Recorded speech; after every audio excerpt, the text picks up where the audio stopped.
Assalamualaikum warahmatullahi wabarakatuh.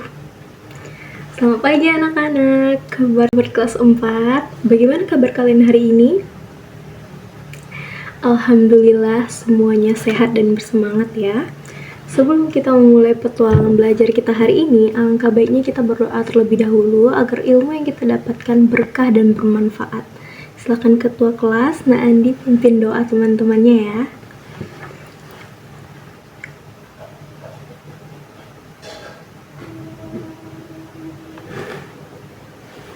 Terima kasih Nak Andi.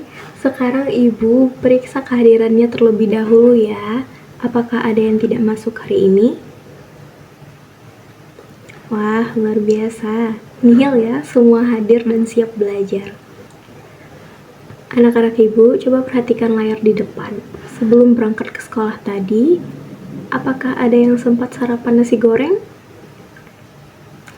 Atau mungkin minum susu? Nah, Ibu ingin bertanya, tahukah kalian dari mana asal beras yang dimasak menjadi nasi goreng tersebut dan siapa yang menanamnya? Tepat sekali Rani, hebat. Beras itu berasal dari padi yang ditanam oleh petani. Lalu bagaimana beras yang ada di sawah bisa sampai ke piring makan kita di rumah? Nah, proses inilah yang dinamakan dengan kegiatan ekonomi. Hari ini kita akan belajar mengenai jenis-jenis kegiatan ekonomi masyarakat dan hubungannya dengan pekerjaan di sekitar kita. Kegiatan ekonomi adalah semua kegiatan yang dilakukan oleh manusia untuk memenuhi kebutuhan hidupnya yang beragam.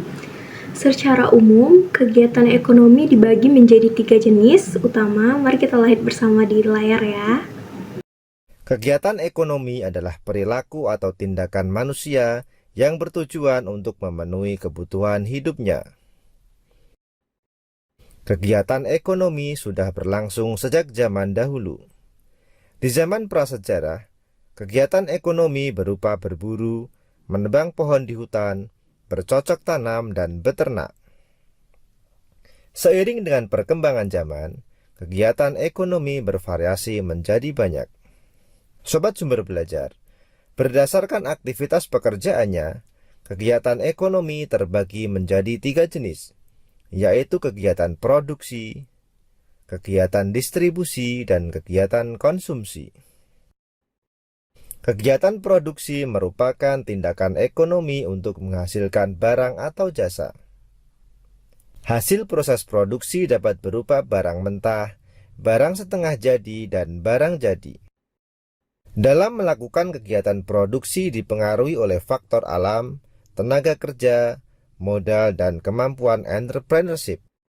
Sobat Sumber Belajar, sedangkan kegiatan distribusi merupakan salah satu kegiatan ekonomi yang fungsinya menyalurkan barang atau jasa dari produsen ke konsumen.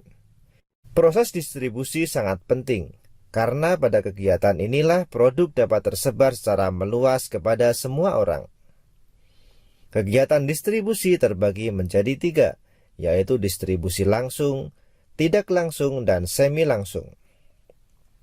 Distribusi langsung merupakan kegiatan distribusi yang dilakukan langsung oleh produsen, mulai dari pemasaran, penjualan, hingga pengiriman. Distribusi tidak langsung merupakan kegiatan distribusi dari produsen ke konsumen yang dilakukan oleh distributor saja. Sedangkan distribusi semi langsung merupakan kegiatan distribusi di mana produsen dapat mengontrol distributor dalam pendistribusian barang. Sobat Sumber Belajar, kegiatan konsumsi merupakan aktivitas untuk menggunakan barang atau jasa untuk memenuhi kebutuhan hidupnya. Contoh kegiatan konsumsi adalah membeli makanan, pakaian, kebutuhan kesehatan, pendidikan, dan lain sebagainya. Berdasarkan video tadi, jenis kegiatan ekonomi yang pertama dinamakan produksi. Produksi adalah kegiatan menghasilkan barang atau jasa. Orang atau pihak yang melakukan kegiatan produksi ini disebut produsen. Contohnya adalah petani yang menanam padi atau penjahit yang mengubah kain menjadi pakaian siap pakai. Sampai di sini, apakah ada yang bisa memberikan contoh produsen lain yang menghasilkan jasa, bukan barang? Siapa yang mau mencoba? Tepat sekali, luar biasa jawabannya Budi. Mari kita beri tepuk tangan untuk Budi. Guru, dokter, sopir adalah contoh produsen di bagian jasa. Setelah barang selesai diproduksi, barang tersebut tidak akan berguna jika tidak sampai ke tangan kita. Maka dibutuhkan kegiatan ekonomi yang kedua, yaitu distribusi. Distribusi adalah kegiatan menyalurkan barang dari produsen kepada orang yang membutuhkan. Pelakunya disebut distributor. Contohnya seperti agen, pedagang grosir, sopir truk, pengantar barang, kurir paket, hingga pedagang eceran di warung. Nah, kegiatan yang ketiga adalah kegiatan yang sering kita lakukan sehari-hari, yaitu konsumsi. Konsumsi adalah kegiatan menghabiskan atau menggunakan nilai guna barang dan jasa untuk memenuhi kebutuhan. Pelakunya disebut konsumen. Jadi, saat kalian memakan roti, memakai seragam sekolah, atau menonton televisi, kalian sedang berperan sebagai konsumen. Tuh. Nah, untuk menguji pemahaman kalian nih, Ibu memiliki sebuah permainan tebak gambar digital di layar ya. Siap-siap, oke? Perhatikan gambar A dan gambar B. Siapa yang bisa menganalisis manakah yang termasuk kegiatan distribusi dan mana yang produksi? Tangan yang bisa ya. Analisis yang bagus untuk gambar A, Siti. Hebat. Untuk gambar B, ketika ibu membeli di pasar untuk dimasak di rumah, kegiatannya mengarah pada pemenuhan kebutuhan langsung. Jadi, termasuk awal dari konsumsi. Namun, pedagang yang menjualnya di pasar bertindak sebagai distributor. Terima kasih Siti sudah berani mencoba. Pertahankan ya. Tidak terasa waktu kita hampir habis. Kalian semua hari ini sangat aktif dan luar biasa. Mari kita rangkum bersama-sama apa saja yang sudah kita pelajari hari ini. Kegiatan ekonomi tadi ada 3. Apa saja anak-anak?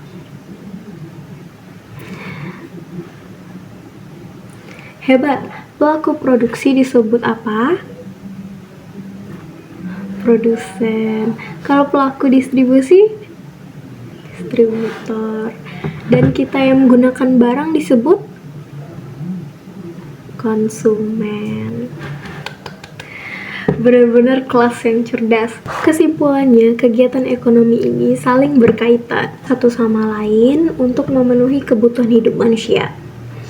Tidak ada pekerjaan yang lebih tinggi atau lebih rendah, semua saling membutuhkan.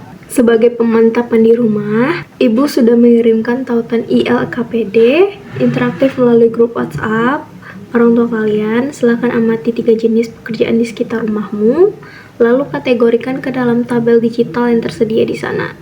Dikumpulkan paling lambat besok ya. Oke, besok jangan lupa.